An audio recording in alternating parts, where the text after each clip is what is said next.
السلام عليكم ورحمة الله وبركاته.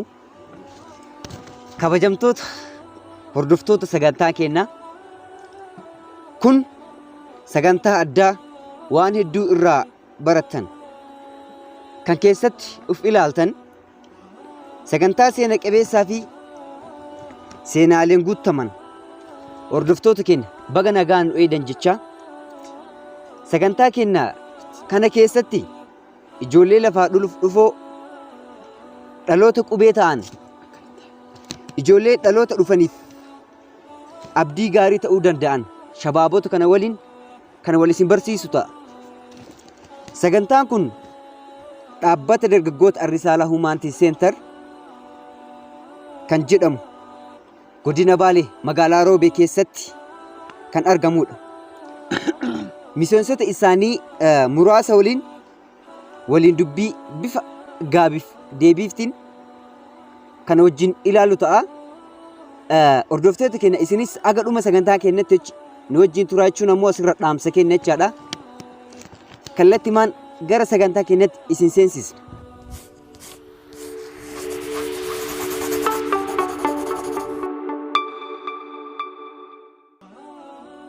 Mee jalqaba osoo gara sagantaa keenyatti hin seenin dura isaan eenyu akka ta'anii fi eessarraa akka dhufan walumaa galatti gara isaaniitti isin deebisnee walitti kan deebinu ta'a. Jalqaba irratti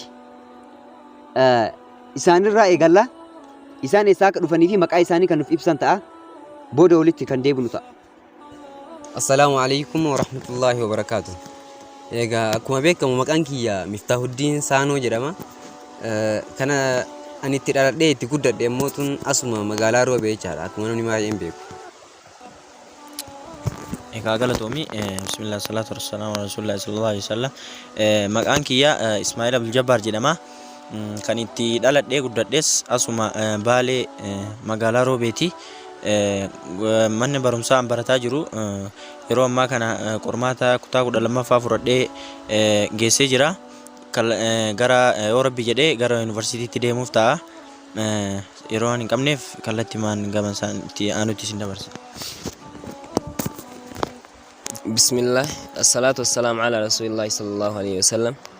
Egaa akkuma obboleeyyan kiyya jedhan ani maqaan kiyya Mujaahid Abdulaziz jedhama. As kan itti dhaladhe magaalaa Roobee kan itti guddadhes achuma ammas ka jiraataa jiru magaalaa Roobeeti. Ani barataa kutaa 8ffaati. Mana barumsa sadarkaa tokkoffaa Madolaawitti barataa jira. Barana yoo rabbi jedhe ministirii fudhachuuf ta'aa jira. Taani booda walitti deebina aganuma jedheen gaa. Assalamu alaikum warahmatullahi wabarakatuh. Durdursoo sagantaa akkana kanarra nu affeeruu keessaniif galatoomaa isiniin jedha. Maqaan kiyya Bilaal Muktaar jedhama. Iddoon jireenyaa magaalaa Roobee keessa barataa kutaa 11tti. Ayee galatooma hundi keessanuu isiniin jedha. Marti isaaniitu uf ibsan jedhee yaada. Dhaabbanni Arrisaalaa Humaantii Seentar kan damee Baalee Roobee keessatti argamu erga akka hundaa'ee waggaa 2006 keessatti kan hundaa'edha akka seenaan dubbatutti. Hanga ammaatitti hojiilee gurguddoo boonsaa ta'an hawaasa keessatti hojjechaa jira. Mee sagantaa keenya booda kan walitti deebinu ta'a.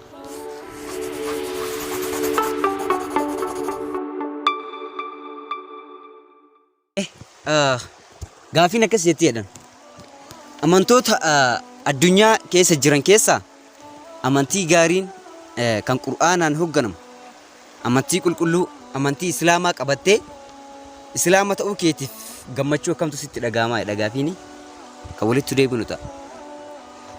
Egaa jalqaba dura jechaadha. Wanti islaamummaadhaa ol caalu hin jiru jecha gabaabumatti. Islaamummaan waan guddaa nuuf taate, islaamummaan qulqullina hedduu nu barsiifte, islaamummaan osoo hin jiraanne taate nama meeqatu istinjaa eeggata, nama meeqatu qulqulleeffatee deema.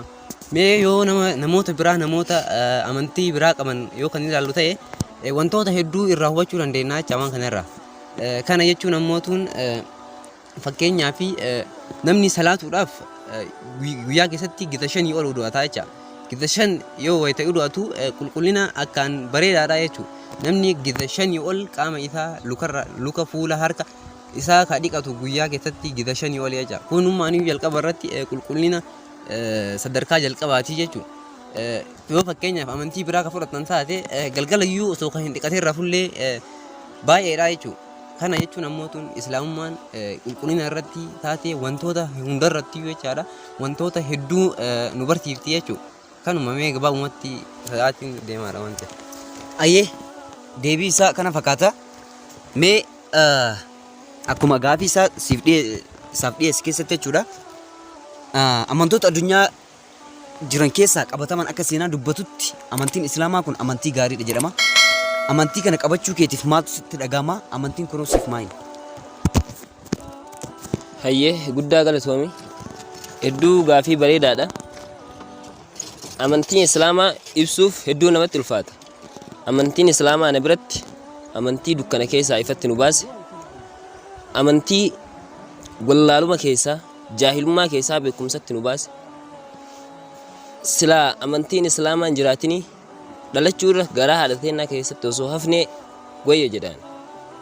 Amantiin Islaamaa kan waan hunda nu barsiise, jiruu har'aa qofa osoo hin ta'in jiruu borii kan nu barsiise, bor akka itti jiraannu kan nu barsiise, jiruu addunyaa qofa irratti akka milkooynu osoo hin ta'in amantoota baay'ee yoo kan laatu ta'e akka har'a itti milkooytu malee borii keetiif akka itti milkooytuuf sin godhan. Garuu amantii Islaamaa jechuun har'allee itti milkooytee burillee gaaf addunyaa lammaffaa yookaan akhiraa akka itti milkooytuuf amantii si godhudha. Amantii kana qabachuu kiyyaaf hedduu gammadaa, hedduu itti gammadaa kanu. Ayyee walumaa galatti deebiin isaa kana fakkaatee yaada. Isinis akka waa irraa hedduu argattan. Ayyee sa'aatii gabaabsinee gaafiin itti aantu ammas akkana jetti. Ilmi namaa erga dhalatee sadarkaalee garaagaraa keessa dabree jiraata. Sochiilee gaggaarii yookiin ammoo hojii hawaasummaa irraa qooda fudhata. Karaa hojiilee tola ooltummaa itti jiraatan yookiin itti bobba'an keessaa tokko karaa jama'aati jedhanii. Meesiif jama'aan maalinni akkasuma bu'aa akkamii siif qaba jama'aan? Ayyee gaafii akkas jettuuf jama'aan anaaf wanna guddaa wayiiti yookaan wanna bu'aa qabeessa wayiiti. Jalqaba irratti gaafota hiriyoonni kiyya deebisan duratti amantaa islaamummaatti wal qabate jama'aa fi amantaan islaamummaa hariiroo guddaa wayii walitti qabanii jecha. Islaamummaan jiraachuun walitti dhufeenya yookaan hariiroo waliin uumamuun hin jira. Waliin uumamuun yookaan hariiroo walitti qabamuun sun sababa islaamummaati jecha. Islaamummaa keessatti wal jaalachuun, walitti dhufeenya ofii cimsachuun, hariiroo cimsachuun kun ajaja yookaan karaa islaamummaa keessaa isa tokko waan ta'eef jama'aan ammootu dhaabbatichi inni immoo bu'aan yookaan wanni bu'aan guddaan isarraa argadhu wantoota hedduudha jecha.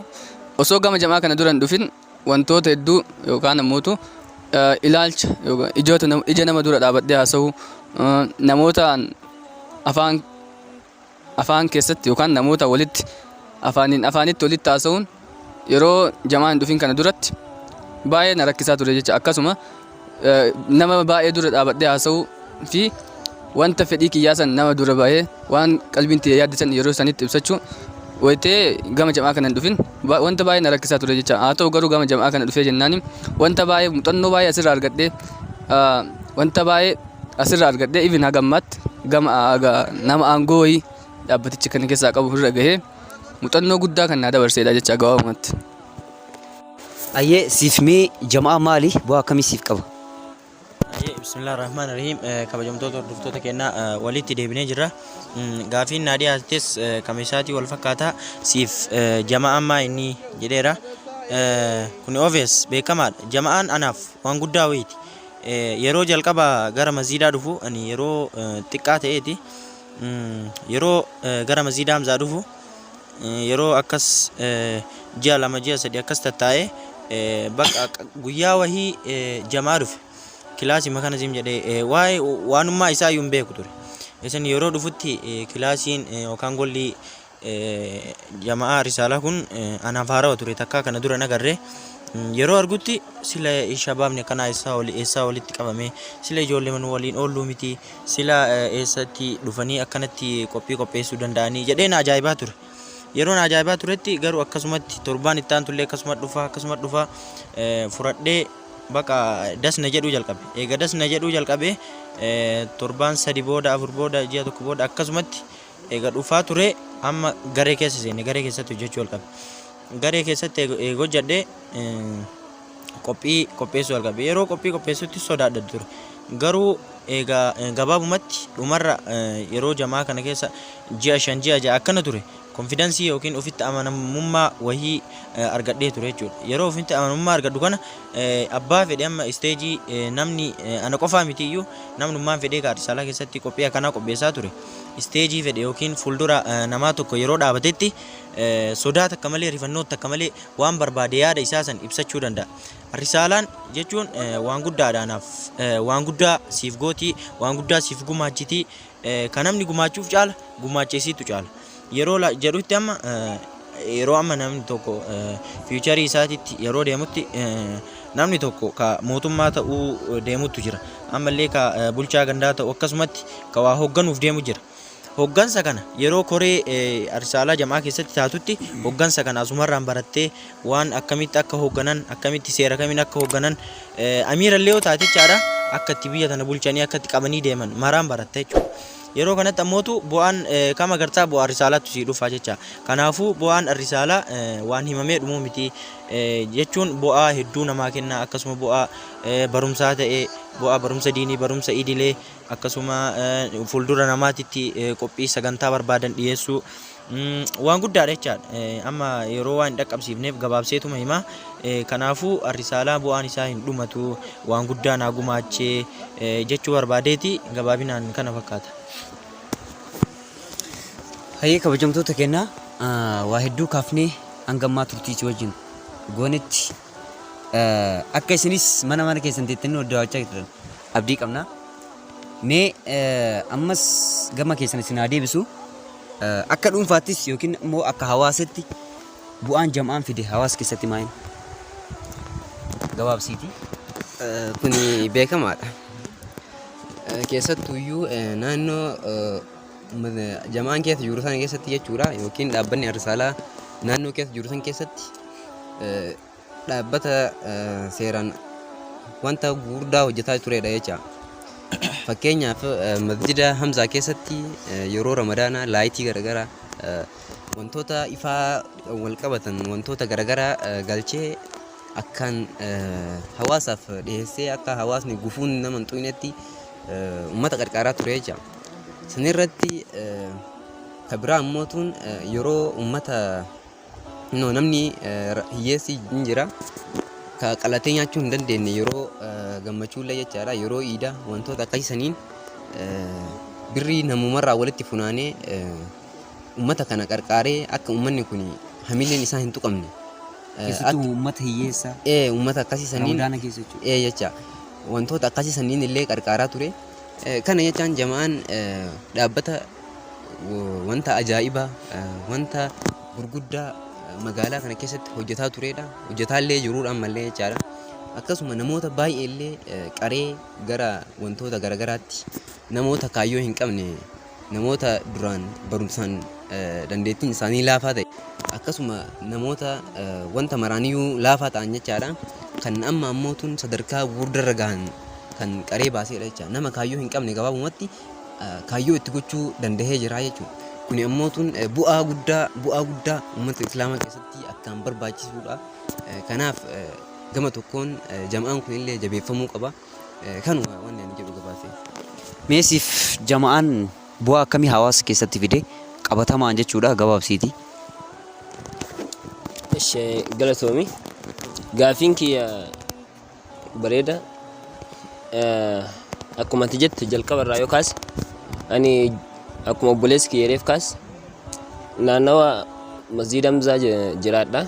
Garuu wayitachi jiraadhutti haala wanta jamaa jedhamu maali kanneen irraan beeku eegas akkuma tasaa adeemsuma keessa gama jamaatti dabalame achuma keessa jamaan immoo faayidaan inni qabu keessa jamaan akkuma reefu obboleessi kiyya kaase namaa wal si barsiisaa amala gaarii si barsiisaa dandeettii ati nama fuuldura dhaabattee waa ibsachuu si barsiisaa amma ijoollee dhaabbata kana keessa jiran hedduu si yoo fudhatte bakka hundattuu ijoollee bakka sagantaa feete irratti yoo affeerteen sagantaa feete qopheessuu dandeettu ijoollee mana barumsaa keessatti ciccimtuu fi mana barumsaatti sadarkaa qabattu ijoollee mana barumsaatti waan kana yoo godhaa jedhanii wanta kamuu gochuu dandeettuudha.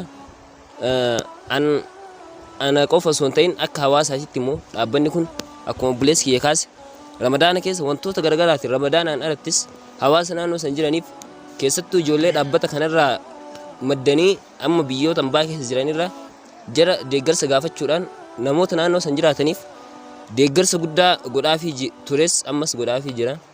Dhaabbanni Risaalaa wanti isaa wanta kana jedhamee himamuu miti. Dhaabbanni kun dhaabbata magaalaa Roobee qofa osoo hin taane naannoo magaalaa Roobee hunda keessatti dhaabbata beekamaadha.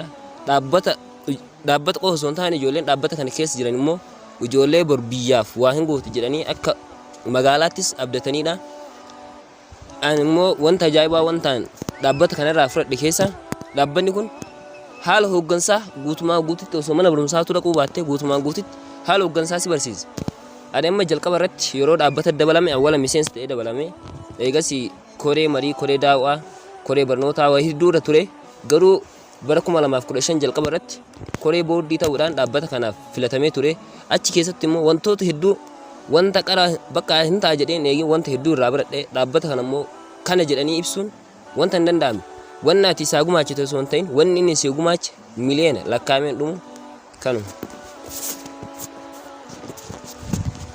Ayyee ammas gaafiin keenya akkuma itti fufetti jira. Mee gama barataa Bilaal Muktaaritti isin haa deebisuuti. Gara jamaa akkamitti dhufuu dandeette? Jamaa kanatti immoo eenyutu si fide? Itti yaafi. Ayyee gama jamaa akka ittiin dhufuu danda'e qaraatii salaata ishaayii fi magriiba jidduu masgidatti qaraana. Osoma akkasitti qaraanu ijoolleen naannoo keenya gariin jira miseensa dhaabbatichaati gariin ammootu hin jiran anayyuu dabalatee jecha.